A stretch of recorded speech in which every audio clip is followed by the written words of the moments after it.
የመጀመሪያ ባለቤቴን ልጅ ስላልወለድኩለት 5 አመት ቆይቶ ፈታኝ። ከሁለተኛው ባሌ ጋር ከተጋባን 6 አመት ሆኖናል። ያው አልወለድኩም። የራሴ የሆነች ሱቅ ነበረችኝ። በደንብ ሰራ ነበር። ባለቤቴ ተቀጥሮ ነው የሚሰራው። ጥሩ ኑሮ እንኖር ነበር። በተጋባን በሁለተኛው አመት ግን ልጅ ለማግኘት ምርመራ ጀመርኩ። የሱቁንም ብር አሟጥጬ ጨረስኩኝ። ሱቁን ባዶ ሆኖ ተዘጋ። ከሱቁ በኋላ በጣም ብዙ ስራ ሞከርኩ። ውስጤ ሰላም ስላልሆነ አልሳካለኝ። ስነሳም ስቀመጥም እንዴት ጌታዬ ምን አረኩ እያልኩ ማልቀስ ሆነ ስራዬ። የመካንነት ሕክምና በጣም ውድ ነው። 5 ጊዜ IUI አሰርቻለሁ። ያልወሰድኩት መድኃኒት የለም። ላብራቶሪ አልትራሳውንድ በሄድኩ ቁጥር የማወጣው ወጪ ከአቅማችን በላይ ነበር። ተበድሬ ሁላ ሞከርኩ። በመጨረሻም ያንቺ IVF ነው መሰራት ያለበት ተባልኩ። ሕክምናውንም አቋረጥኩት። መኖር ካቆምኩኝ 3 አመት ሆነኝ። መቼም ቢሆን በኔ ይደርሳል ያላልኩት ደርሶብኝ መኖር የማይባል ኑሮ ኖራለሁ።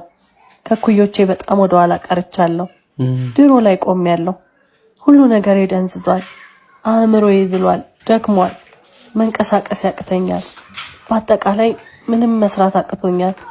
ያቺ ታታሪ ተጫዋች ሳቂታ ሰው ወዳድ ተግባቢ ሰርታ የማይደክማት ንጹህ ልጅ ሁሌም ትናፍቀኛለች።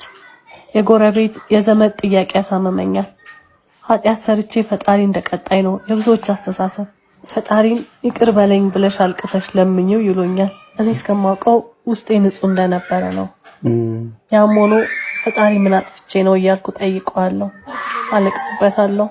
ከቤት መውጣት ካቆምኩ 3 አመት ይሆነኛል። ከሰው ጋር መቀላቀል አልፈልግም። እርጉዝ ካየው ቆሜ አለቅሳለሁ። አራስ ሕፃን ሳይም ክፍት ይለኛል። በድመት እቀናለሁ። ድመትን ከልጆቿ ጋር ሳይ ስቅስቅ ብዬ አለቅሳለሁ። በህይወቴ በጣም ተስፋ ቆርጫለሁ። እየሆነብኝ ያለውን ነገር ሁሉ ተቀብዬ መኖር አልቻልኩም። መውለድ አልችልም ብዬ መቀበል አቃተኝ። በቃ ዝም ብሎ ማልቀስ ሆኗል ስራዬ። ስቃይን ማስረዳት አልችልም። የምኖርለት ነገር አጣሁ። ዓለም ላይ ካሉ ሴቶች የተጠላው ያነስኩ የተናኩ ይመስለኛል። ውጭውን ማየት አልፈልግም። ሰዎች ስለኔ ብቻ የሚያወሩ የሚሸኳሸኩ ይመስለኛል። ሁሌ ከማልቀስ የተነሳ የማይግሪን በሽተኛ ሆኛለሁ። ራሴን በመስታወት ማየት እንኳን አልፈልግም። እርሴን መቦረሽ፣ ገላዬን መታጠብ፣ ጸጉሬን ማበጠር ይደክመኛል። ለራሴ ልብስ፣ ጫማ ከገዛው ረጅም አመት ያልፈኛል። ብዙ አመት እየጾምኩ እየሰገድኩ ሌሊቱን ሙሉ እያለቀስኩ ፈጣሪ ለመንኩ፣ ግን መልስ አጣሁ።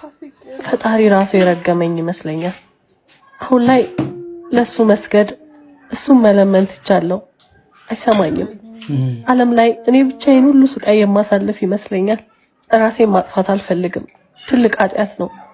ግን ሁሌ ስተኛ ተስተካክዬ ፈጣሪን እንድሞት ለምኜ ተኛለሁ። ያሳለፍኩትን ስቃይ ማንም አይረዳውም። አእምሮዬ ደንዝዟል። አንዳንዴ ስናገር አፌ ይያዝብኛል። በብርድ ሰዓትም ላበላብ ሆናለሁ። ለባለቤቴም ሚስት መሆን አልቻልኩም። እንዲፈታኝ ስነግረው ያለቅሳል። በቃ የራስህን እድል ሞክርለዋለሁ። ጓደኞቹ ሁሉ ወልደዋል። ሳየው በጣም ያሳዝነኛል። ልጅ በጣም ይወዳል። የኔ ጓደኞች አላገኛቸውም። 4-5 ወልደዋል። ሁሉም ነገር ተስፋ አስቆርጦኛል። መኖርም አልቻልኩም። ወደፊት መራመድም አልችልም።